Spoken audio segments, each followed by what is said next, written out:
Estimados alumnos de Econometría 2, continuando con los temas de serie de tiempo, veamos ahora serie de tiempo no estacionarias, parte 1. Series no estacionarias. Son todas aquellas que no cumplen los requisitos de las series estacionarias. Recuerden, estos eran media constante en el tiempo, varianza constante en el tiempo y autocovarianza que depende solo de la distancia en el tiempo. Si no cumple uno de esos requisitos, entonces sería una serie no estacionaria.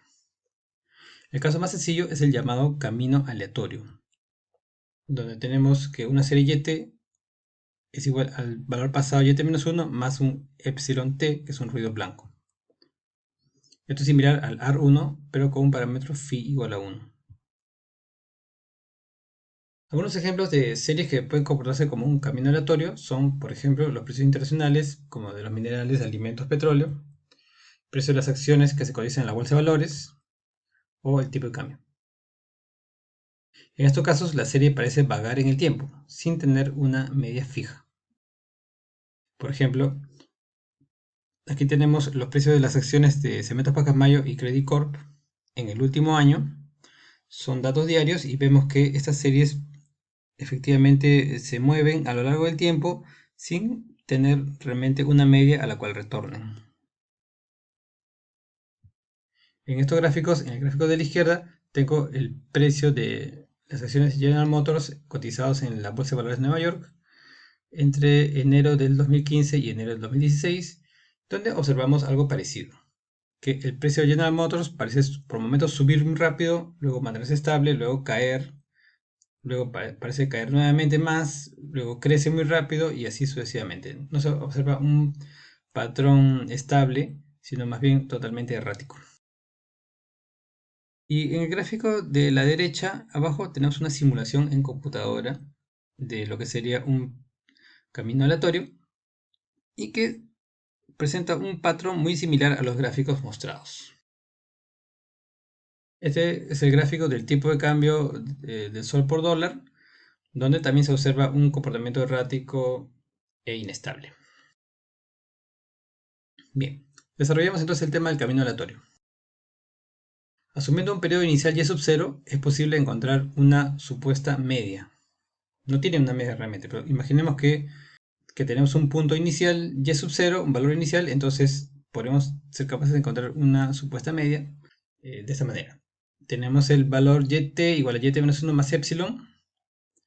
Si yo reemplazo yt-1, que sería lo mismo que yt-2 más epsilon t-1, ¿no? Y lo inserto en la ecuación anterior, me quedaría ahí. Asimismo, el yt-2 lo puedo reemplazar por lo que sería su valor, según la fórmula, sería yt-3 más epsilon t-2, insertado nuevamente en la ecuación anterior. Queda así. Bueno, puedo seguir haciendo esto hasta que retrocedo al periodo inicial.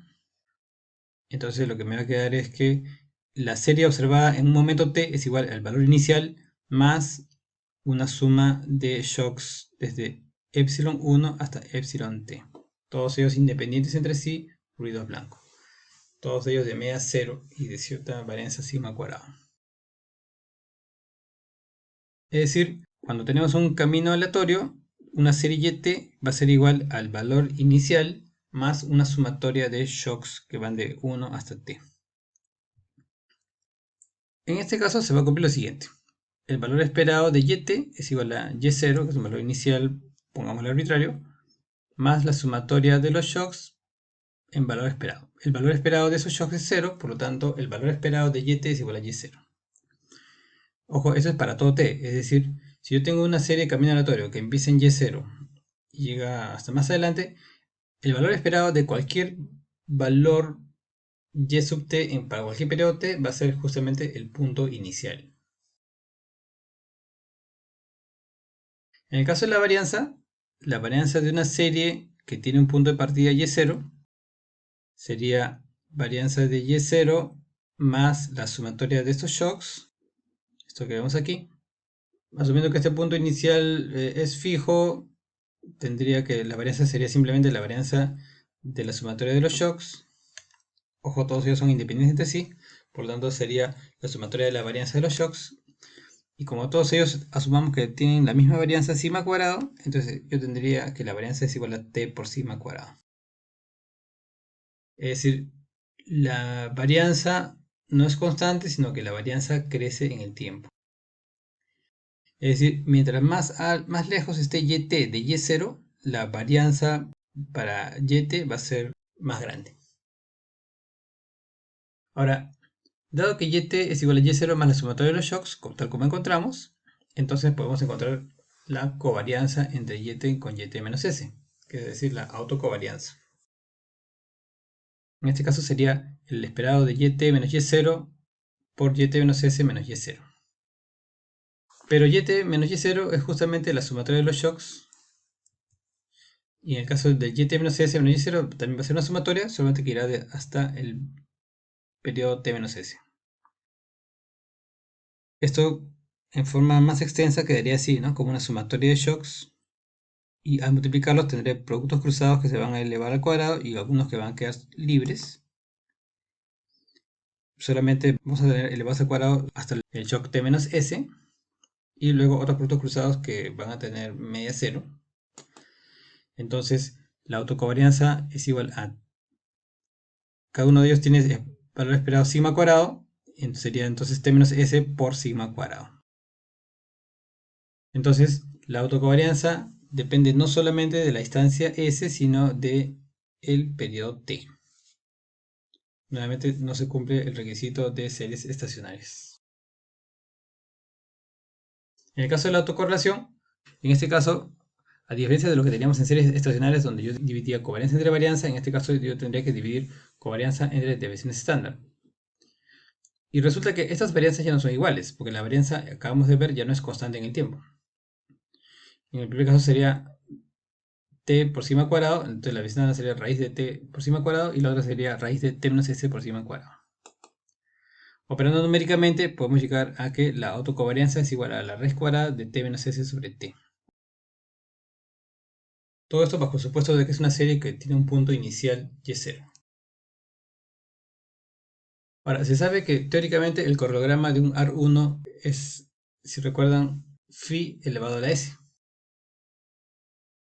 Y si phi es igual a 1, el correlograma para una serie infinita, es decir, sin punto inicial y final, debería ser por lo tanto un correlograma en valor 1. Sin embargo, para una serie finita como la que estamos viendo, con un punto inicial y sub 0, el correlograma no va a ser igual a 1 para todos los rezagos S, sino lo que me está diciendo esta fórmula que está aquí es que este correlograma va a decaer según S, aunque va a decaer lentamente. Entonces, el cálculo de un correlograma para una serie camino aleatorio va a ser similar al de un AR con un parámetro phi grande, pero menor a 1. Y eso es lo que uno va a observar en la práctica.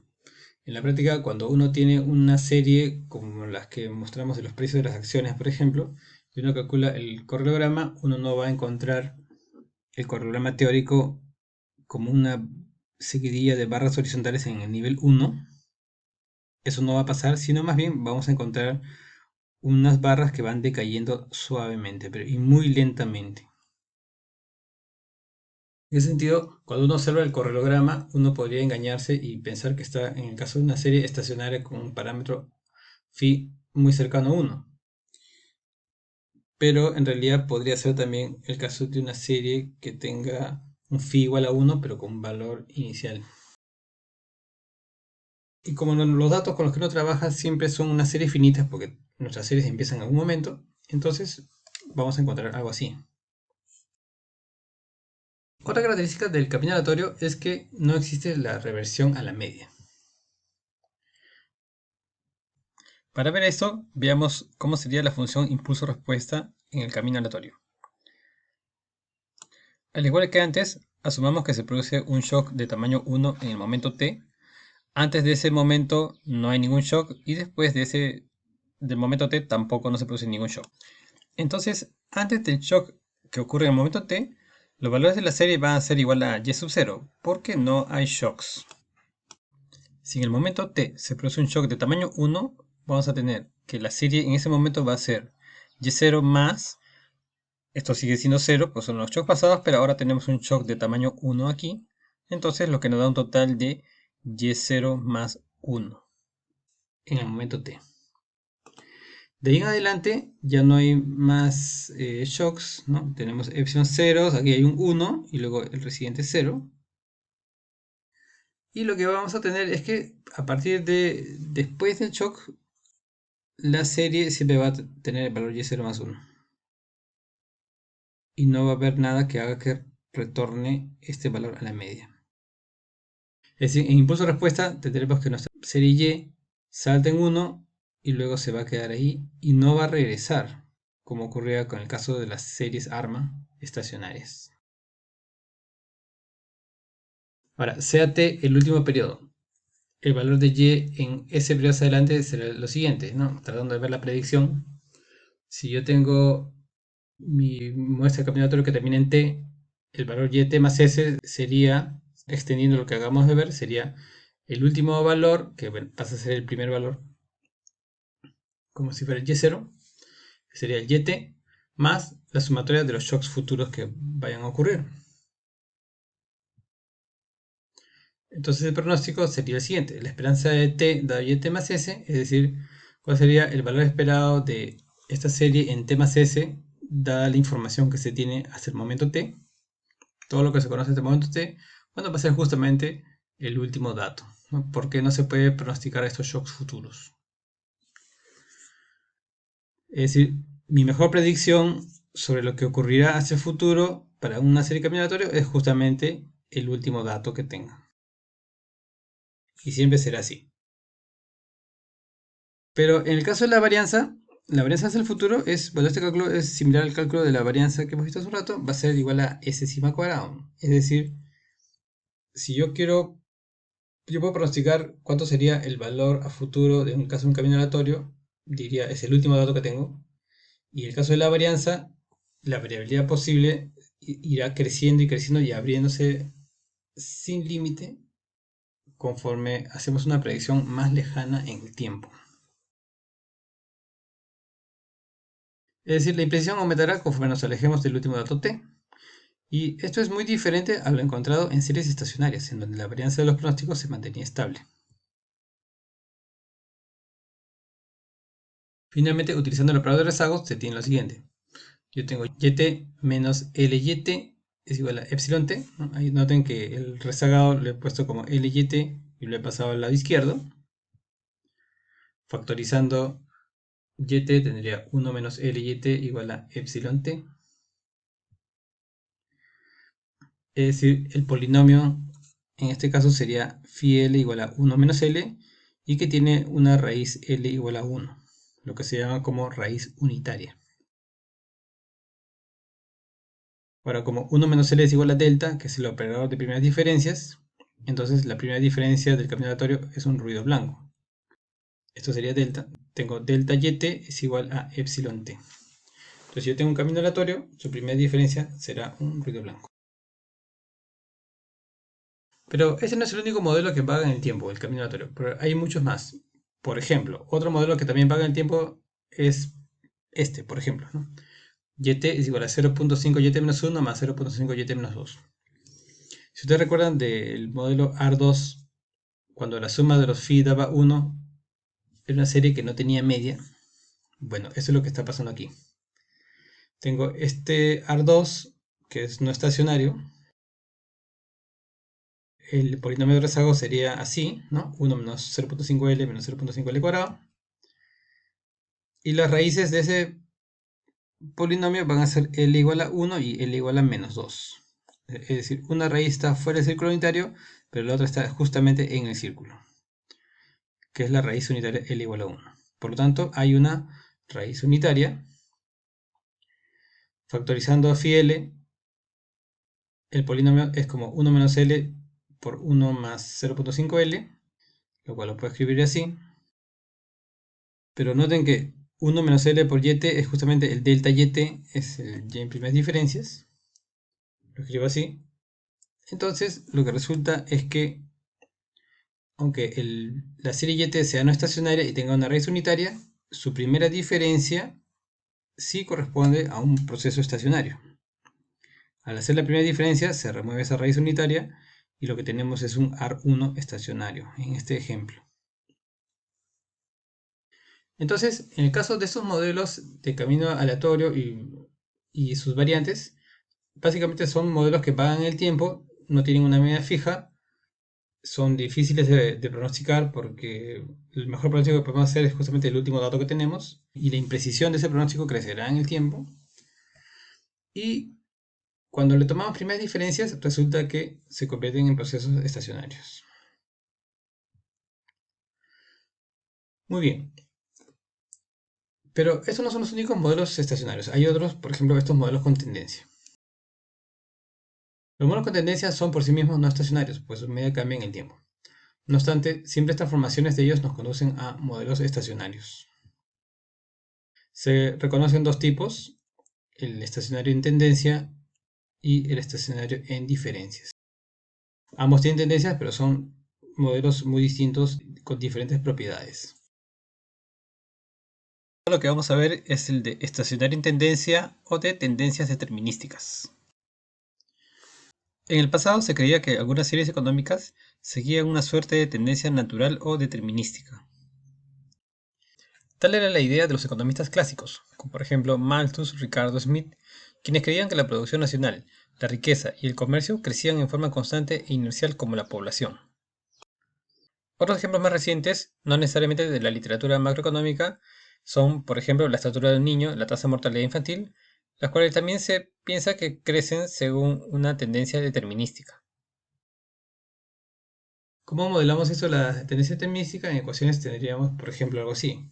La serie y es igual a un intercepto a sub 0 más a sub 1 por t, donde t es una variable que indica el tiempo, que son básicamente números naturales, correlativos, de menor a mayor, y este epsilon es un shock.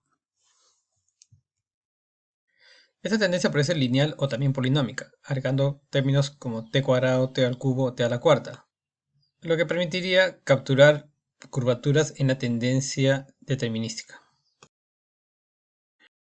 En este modelo simple lo que tenemos es una línea recta que sería A0 más A sub 1t, a la cual se le suma unos shocks epsilon de media cero, lo cual le da cierto movimiento o perturbación a la recta. Podemos hacer algo más interesante sumándole, en vez de un shock epsilon t, sino sumarle un proceso estacionario mt con media cero. En ese caso yo tendría algo más interesante que sería que la serie YT crece con una tendencia, pero asimismo presenta una fluctuación o ciclo alrededor de la tendencia. Donde estamos viendo que MT es un modelo tipo phi L MT igual a teta L epsilon T, un modelo ARMA. Algo así podría ser el gráfico de una serie que fluctúa alrededor de una tendencia determinística, donde vean que por momentos se alejan, pero siempre va a regresar. Hay fuerzas que la llevan a siempre estar alrededor de esta tendencia determinística. Evidentemente, la serie con tendencia determinística no es estacionaria, pues su media no es constante. La esperanza de y es igual a A sub 0 más A sub 1t, ¿no? Dado que la esperanza de mt es igual a 0. Para ver la función impulso-respuesta, considerar que si hay un shock transitorio en mt, este valor retornará 0 por ser estacionario. Es decir, si aparte hiciéramos la función impulso-respuesta solamente para mt, tendríamos, por ejemplo, en un momento se produce un salto y luego esto retornaría suavemente hacia la media cero. Y si sumamos ese mt a la parte de la tendencia determinística, tendríamos lo siguiente. Antes del shock, la serie iría totalmente bajo la línea recta A sub 0 más A sub 1t. Si en este momento se produce el shock de tamaño 1, la serie se aleja de su tendencia, pero luego, pasados los siguientes periodos, como el mt es estacionario, esto va a terminar retornando suavemente hacia la tendencia determinística. Es decir, en los modelos con tendencia determinística existe lo que se llama reversión a la tendencia. Por eso se les llama estacionarios en tendencia. Entonces, para transformar esta serie en estacionaria, solamente tenemos que remover la tendencia determinística. Podríamos hacer, por ejemplo, esto, ¿no? restar yt menos a sub 0 menos a sub 1t, o sea, restando los componentes determinísticos, igual a mt. Y este procedimiento puede hacerse con una regresión por MCO de yt contra una constante y la variable tiempo t. Y luego calcular los residuos. Ahora, un proceso muy diferente es el estacionar indiferencias. Y aquí tenemos este modelo llamado camino aleatorio con deriva. Consideramos un llamado camino aleatorio con deriva, drift en inglés, que es así. Y sub t es igual a c más yt menos 1 más epsilon t. Si bien esto es igual que el R1 con un parámetro phi igual a 1. Además, es similar al camino aleatorio que vimos antes, solamente que se le agrega una constante c. Bueno, resulta que este modelo va a presentar una tendencia. Rezagando un periodo tenemos lo siguiente. Tendríamos ese es el valor rezagado, y si eso lo reemplazo en el anterior, tendría este valor. Vuelvo a rezagar con yt-2 y reemplazo, tendría algo así. Vuelvo a rezagar sucesivamente y al final tendría una sumatoria de Cs, en total t valores C, que sería C por t. Al rezagar llego hasta el valor inicial y sub 0. Entonces tengo y sub 0, esto se va a convertir en y sub 0, más, y aquí a la derecha se hace una acumulación de shocks desde epsilon 1 hasta epsilon t. Entonces, a diferencia del caso anterior, ahora aparece este componente C por t.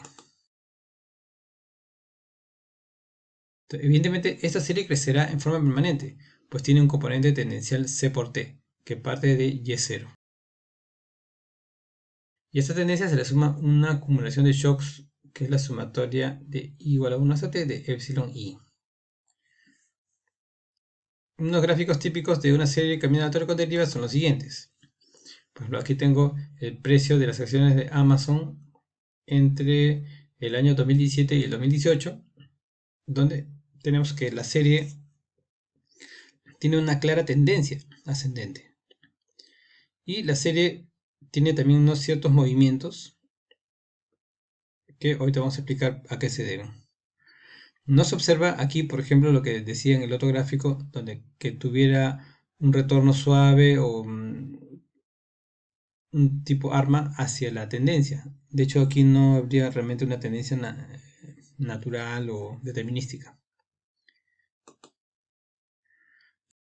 Estos son los datos de precios de Google entre el 2004 y el 2012. Aquí hay varios años, donde también se observa que hay una cierta tendencia creciente. Por alguna razón se produce una caída. Esta es básicamente la crisis del año 2008, pero luego vuelve a mantener esta tendencia creciente.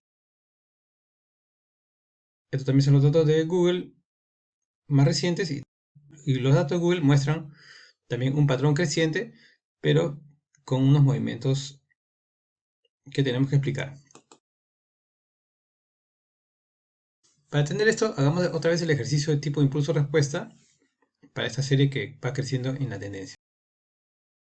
Esta es la serie tal como la hemos encontrado, Y0 más CT más sumatoria de shocks.